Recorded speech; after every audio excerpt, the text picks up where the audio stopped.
राम भगवान। ओम श्री गुरुवे नमः। भगवान, ये श्रीमद् भगवद गीता का जो 39वां श्लोक है, इसमें भगवान कह रहे हैं अर्जुन, जितेंद्रिय साधन परायण और श्रद्धावान मनुष्य ज्ञान को प्राप्त होता है तथा ज्ञान को प्राप्त होकर वह बिना विलंब के तत्काल ही भगवत प्राप्ति रूप परम शांति को प्राप्त हो जाता है।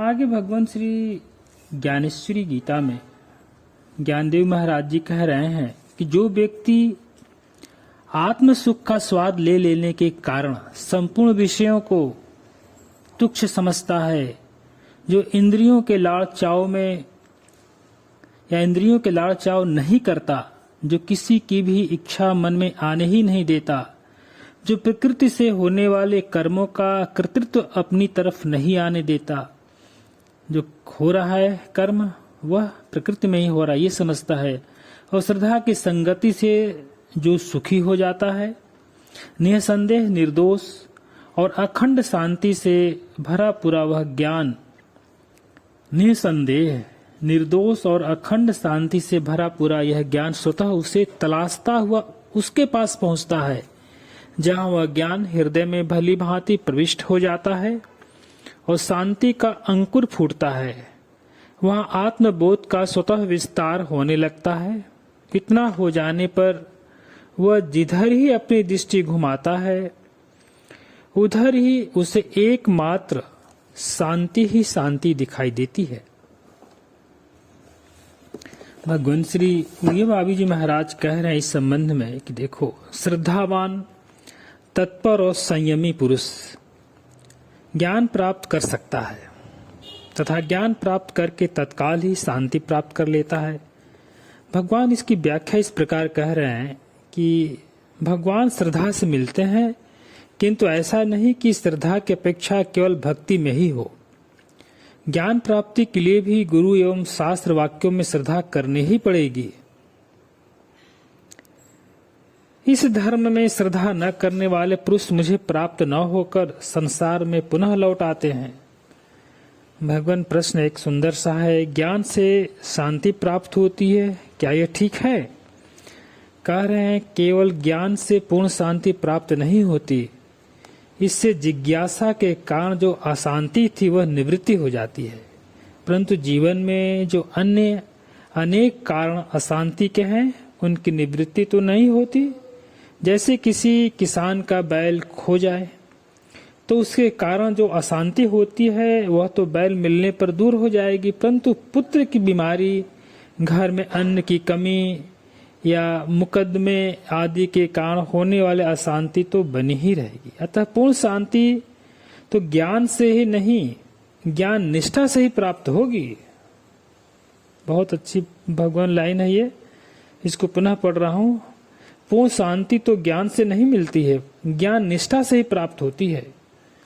अतः ज्ञान प्राप्त होने पर भी अभ्यास करते रहना चाहिए, क्योंकि चिकित्सा चित्त की करनी है, आत्मा की नहीं है। इसके सिवा जो जिज्ञासु रजोगुण तमोगुण प्रधान होते हैं, उन्हें शुद्ध विचार होता भी नहीं है। अतः ज्ञान होने पर भी सत्व गुण की वृद्धि के कारण अभ्यास करता ही रहे, इससे संशय विपर्ण का भी नाश हो जाता है। एक नया प्रश्न भगवान, यदि केवल ज्ञान से काम नहीं चलता तो यहाँ ज्ञान लब्ध्वा पराम शांतिम चिरामधि गच्छति ऐसा क्यों कहा है? भगवान उत्तर दे रहे हैं, मैंने जो कहा है वो अभ्यास की पुष्टि के लिए ही कहा है। जिन्हें विचार द्वारा दृढ़ अप्रोक्ष ज्ञान नहीं होता, उन्हें अभ्यास करने पर ही उसमें दृढ़ता आती है। वास्तव में पूर्ण शांति पूर्ण ज्ञान होने पर ही होती है, वह चाहे श्रवण मात्र से हो, चाहे अभ्यास का अनंतर हो। यहाँ परम शांति कहा है, अर्थात पराकाष्ठा की शांति प्राप्त होती है। अर्थात पूर्ण ज्ञान पूर्ण शांति एक ही काल में होते हैं, जैसे जागना और निद्रा भंग होना एक ही काल में होता है। भगवान अखंडानंद स्वामी कह रहे हैं कि ज्ञान के सदृश, 38वें श्लोक में कहा है कि ज्ञान के सदृश पवित्र और कुछ नहीं है। यह संस्कार लेस को भी, अविद्या लेस की अशुद्धि को भी निकाल कर फेंक देने वाला है। यह जो संसार वज्र है अज्ञानवत है, वह क्या है? पवि माने वज्र होता है, पवे वज्रात त्रायते इति पवित्रम। अज्ञान के वज्र से रक्षा करने वाले इस पवित्र ज्ञान के समान और कोई नहीं है। एक बात और है, यहाँ सदृश शब्द है, इसका मतलब है कि ज्ञान में आंख है और अन्य सब अंधे हैं। यह सदृश पवित्र है, दूसरे अदृश्य अपवित्र हैं।